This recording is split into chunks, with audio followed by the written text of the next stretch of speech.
I'm sorry, but don't wanna talk. I need a moment before I go. Baiklah, Ananda sekalian, beberapa waktu yang lalu pada pelajaran matematika telah kita bahas operasi penjumlahan dan pengurangan pada pecahan. Berikutnya kita akan pelajari perkalian dan pembagian pada pecahan. Semoga dengan penjelasan Bapak yang singkat ini Ananda bisa memahami dan terus berlatih.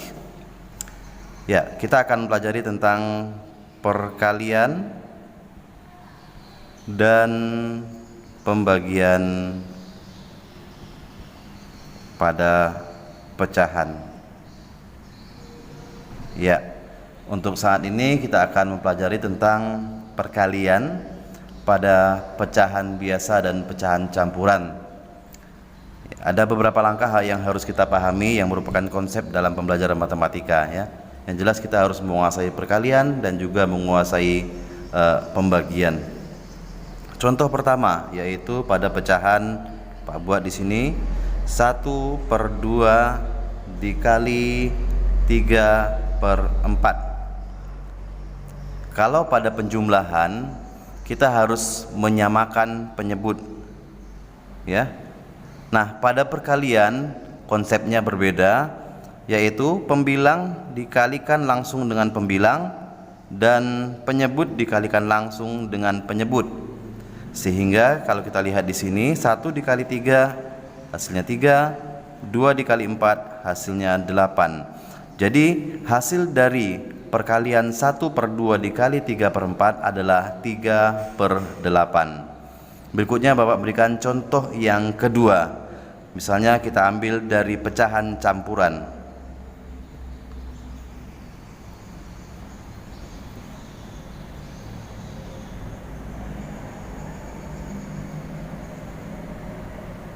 Ya, untuk pecahan campuran seperti ini kita jadikan terlebih dahulu sebagai pecahan biasa supaya lebih mudah, ya. 4 kali 2 ditambah 3.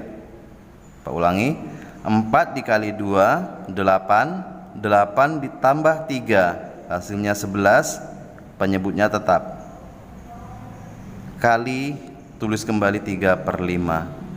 Nah, sudah nampak hasilnya adalah 11 kali 3, ya, pembilang dikali pembilang 33, 4 kali 5, ya, penyebut kali penyebut 20, ya, sehingga pecahannya adalah 33/20. Karena di sini pembilangnya lebih besar daripada penyebut, maka harus dipecahkan terlebih dahulu dengan cara pembilang dibagi penyebut. 33 dibagi 20 dapat 1 yang paling mendekati. 1 dikali 20 tetap 20, 3 dikurang 0,3 dan 3 dikurang 2 sama dengan 1, berarti sisa 13. Nah, pecahan campuran dari 33/20 adalah 1 13/20.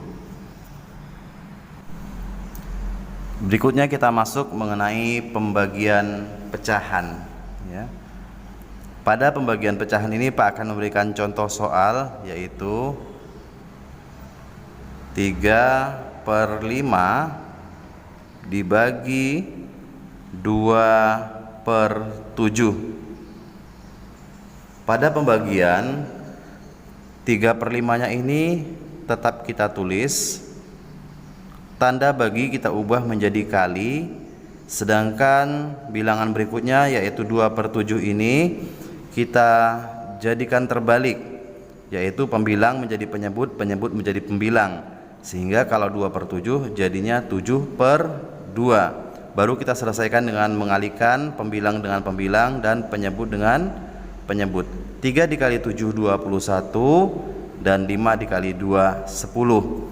Karena pembilangnya lebih besar, maka kita jadikan pecahan campuran dengan cara membagi, karena tanda garis per ini artinya tanda bagi.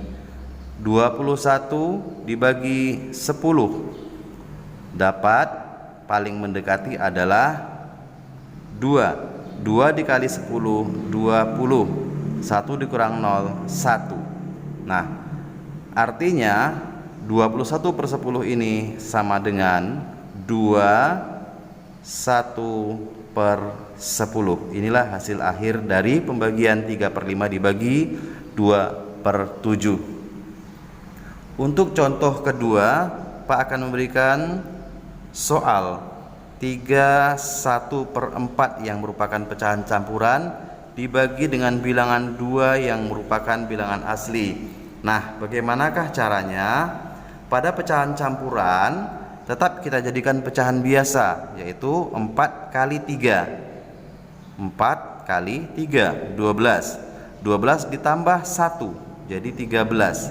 Ya, 4 kali 3 ditambah 1 sama dengan 13 per 4.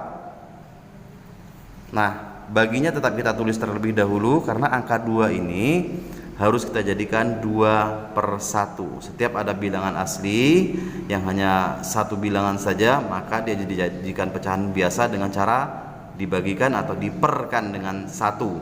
Karena bilangan berapapun kalau per 1 ya bilangan itu sendiri hasilnya. Nah, kita lanjutkan, tetap menulis 13/4. Tanda bagi ini kita ubah menjadi tanda kali, dan di sini bilangan 2/1, pembilang menjadi penyebut, penyebut menjadi pembilang. Jadinya 1/2. Barulah kita kalikan pembilang dengan pembilang, penyebut dengan penyebut. 13 dikali 1 sama dengan 13. 4 kali 2 sama dengan 8. Masih kita jumpai pembilang yang lebih besar daripada penyebut. Maka kita bagikan saja seperti tadi. 13 dibagi 8, hasilnya 1. 1 kali 8, 8. 13 dikurang 8 sama dengan 5. Sehingga hasil akhirnya adalah 1/5/8. Demikian untuk beberapa penjelasan mengenai pembagian pada pecahan. Semoga dapat anak-anak pahami, dan supaya lebih mahir akan Bapak berikan beberapa soal untuk anak-anda semuanya selesaikan sebagai tugas di rumah.